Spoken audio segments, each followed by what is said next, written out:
Así que a los dos, por supuesto, les damos las buenas tardes y la bienvenida a este espacio de Hora 15, el agradecimiento por acompañarnos. Y empezamos con usted, juez López Najarro, con este tema que presentó Juan Carlos de Primero. Este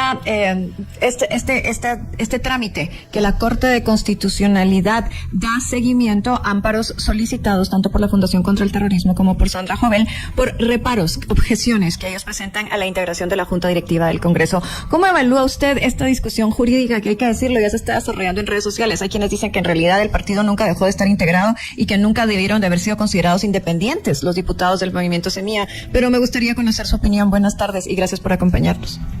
Hola Beatriz y Juan Carlos, muy buenas tardes, un placer saludarlos, igual a la audiencia y al colega que me acompaña en la entrevista, el doctor Morales, un abrazo igual. Bueno, en términos generales, pues ya se veía venir de cierta forma este análisis o esta discusión jurídica sobre lo que aconteció en la noche del domingo 14 de enero.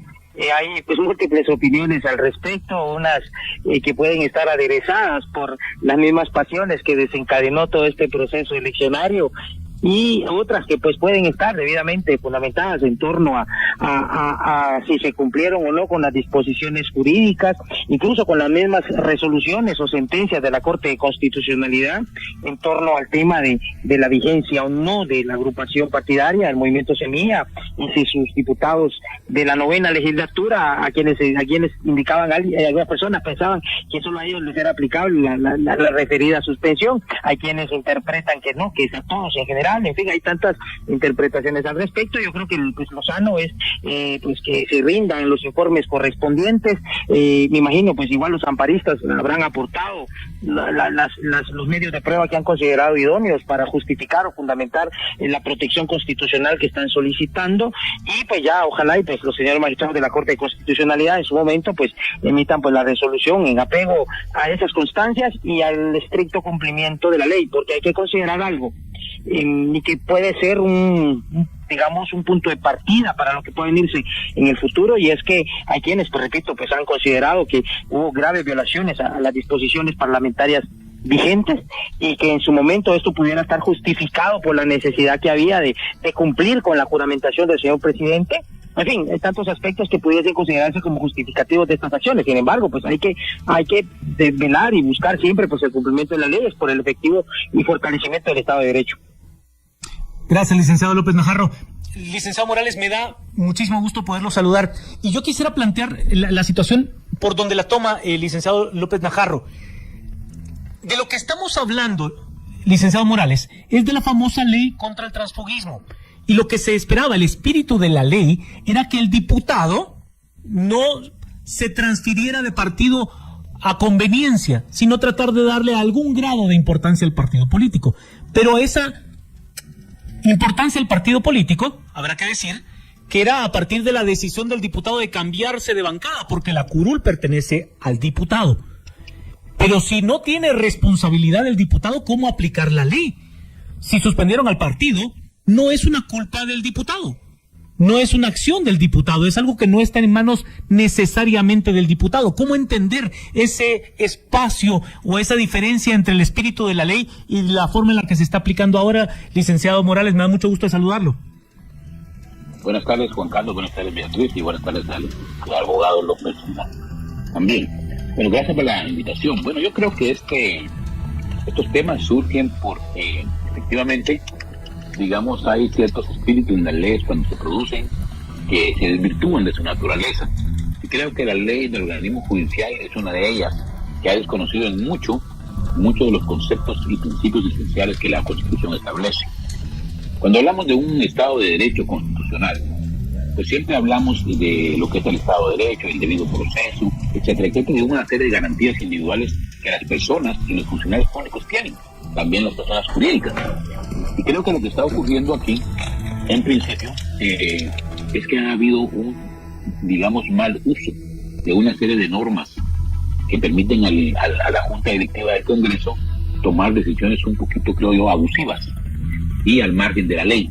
Creo que lo que estamos viendo es un desorden que se generó el día 14, durante todo el día, en el organismo legislativo, y esto provocado por las pasiones, digamos, ideológicas, partidistas, por los intereses, digamos, habidos dentro de la organización del Congreso y el problema que teníamos con la finalmente juramentación del presidente electo, Bernardo Arévalo.